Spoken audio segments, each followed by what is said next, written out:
पितृपक्ष में श्राद्ध के भोजन को कौए को खिलाने का काफी महत्व होता है।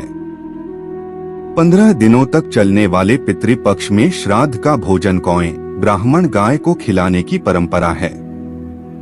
तो आइए जानते हैं पितृपक्ष में कौए को क्यों दिया जाता है अन्न और जल। क्या है इसका महत्व। पितृपक्ष की शुरुआत 29 सितंबर से होने जा रही है।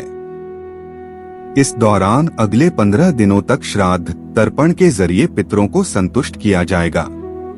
श्राद्ध पक्ष में नियम है कि इसमें पितरों के नाम से जल और अन्न का दान किया जाता है और उनकी नियमित कौए को भी अन्न जल दिया जाता है। कई बार इसलिए आपने सुना भी होगा कि कौए न मिलने से लोग परेशान हैं।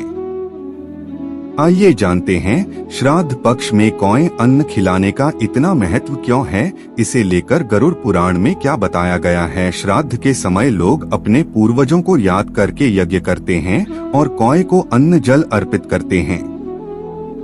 दरअसल कौए को यम का प्रतीक माना जाता है। गरुड़ पुराण के अनुसार अगर कौआ श्राद्ध को भोजन ग्रहण कर ले तो पितरों की आत्मा को शांति मिलती है। साथ ही ऐसा होने से यम भी खुश होते हैं और उनका संदेश उनके पितरों तक पहुंचाते हैं। गरुड़ पुराण में बताया गया है कि कौवे को यम का वरदान प्राप्त है। यम ने कौवे को वरदान दिया था, तुमको दिया गया भोजन पूर्वजों की आत्मा को शांति देगा। पितृपक्ष में ब्राह्मणों को भोजन कराने के साथ साथ कौवे को भोजन करना भी बेहद जरूरी होता है।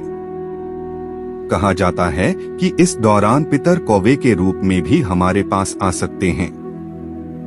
इसको लेकर एक और मान्यता प्रचलित है। कहा जाता है कि एक बार कौवे ने माता सीता के पैरों में चोंच मार दी थी। इसे देखकर श्री राम ने अपने बाण से उसकी आंखों पर वार कर दिया और कौवे की आंख फूट गई। कौवे को जब इसका पछतावा हुआ तो उसने श्री राम से क्षमा मांगी। तब भगवान राम ने आशीर्वाद स्वरूप कहा कि तुमको खिलाया गया भोजन पितरों को तृप्त करेगा। भगवान राम के पास जो कौवा के रूप धारण करके पहुंचा था वह देवराज इंद्र के पुत्र जयंती थे।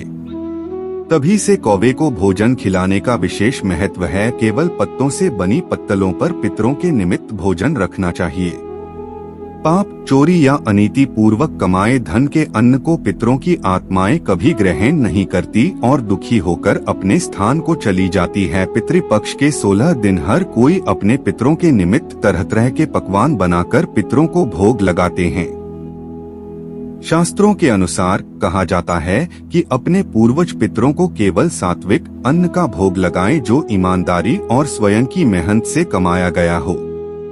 ऐसे अन्न के भाग को ही पितरों की आत्माएं ग्रहण करती है। पितरों के नाम से ब्राह्मण भोजन या जरूरतमंद को भोजन कराते हैं तो वह अन्न भी केवल अपनी स्वयं की कमाई का ही हो। साथ केवल पत्तों से बनी पत्तलों पर पितरों के निमित्त भोजन रखना चाहिए। पाप, चोरी या अनीति पूर्वक कमाए धन के अन्न हो पितरों की आत्माएं कभी ग्रहण नहीं करती और दुखी होकर अपने स्थान को चली जाती है। इस तरह के अन्न के भाग का भोग पितरों को लगाना चाहिए। श्राद्ध का भोजन ऐसा हो। जौ, मटर और सरसों का उपयोग श्रेष्ठ है। स्वादा पकवान पितरों की पसंद के होने चाहिए। गंगाजल, दूध, शहद, कुश और तिल सबसे ज्यादा जरूरी है। तिल ज्यादा होने से उसका फल अक्षय होता है। तिल पिशाचों से श्राद्ध की रक्षा करते हैं। 2 श्राद्ध के भोजन में ये अन्न नहीं पकाएं।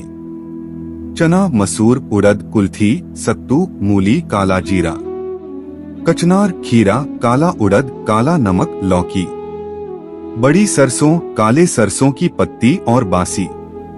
खराब अन्न, फल और मेवे सैकड़ों पितरी दोषों से मिल जाएगी मुक्ति।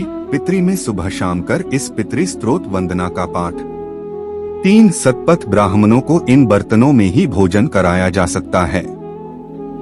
सोने, चांदी, कांसे और तांबे के बर्तन भोजन के लिए सर्वोत्तम है। चांदी के बर्तन में तर्पण करने से राक्षसों का नाश होता है।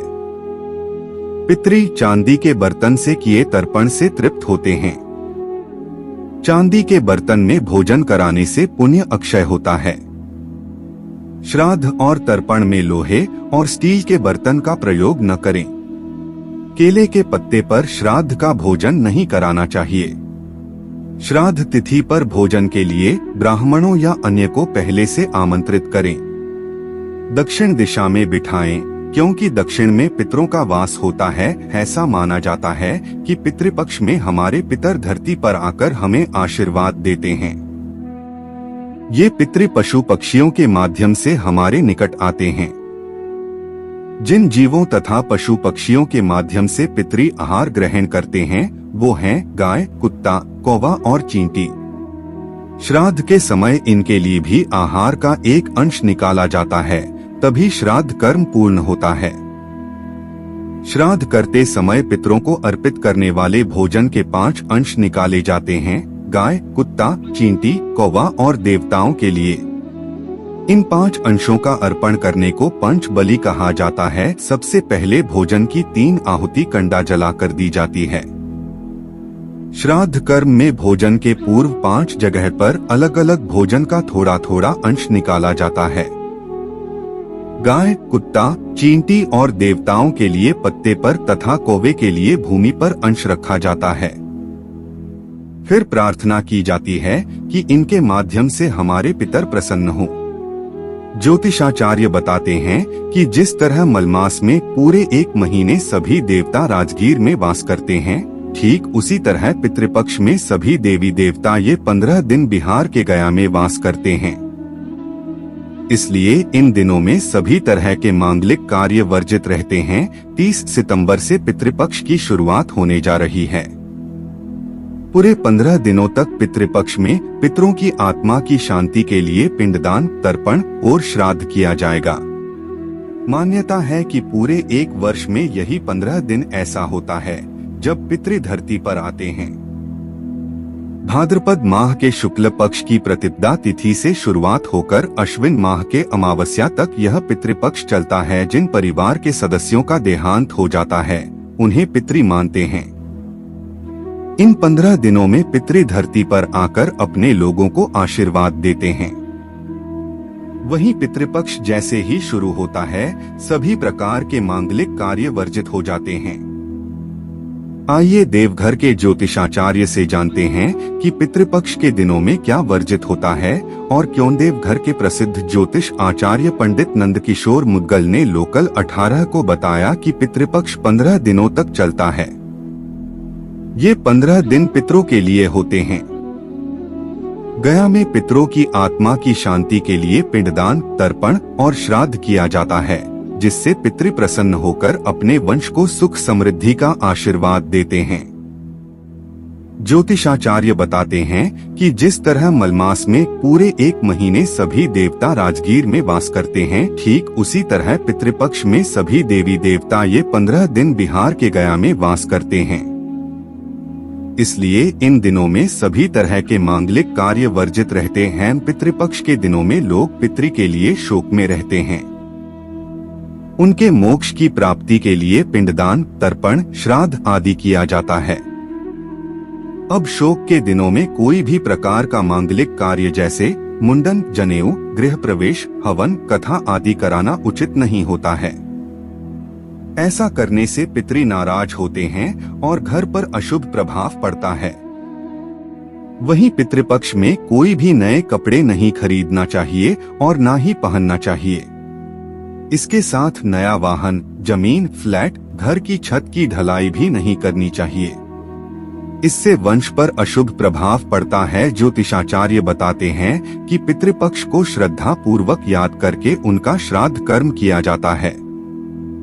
मान्यता है कि यमराज भी श्राद्ध पक्ष में जीव को मुक्त कर देते हैं ताकि वह स्वजनों के यहाँ जाकर तर्पण और पिंडदान ग्रहण कर सके।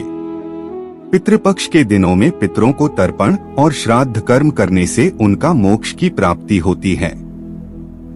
वही पितर प्रसन्न होकर अपने वंश को सुख समृद्धि का आशीर्वाद देते हैं। पितृपक्ष के दिनों में श्रद्धा पूर्वक अपने पूर्वज को जल देने का विधान है। दोस्तों, अगर वीडियो पसंद आया हो तो वीडियो के लिए एक लाइक जरूर कर दे।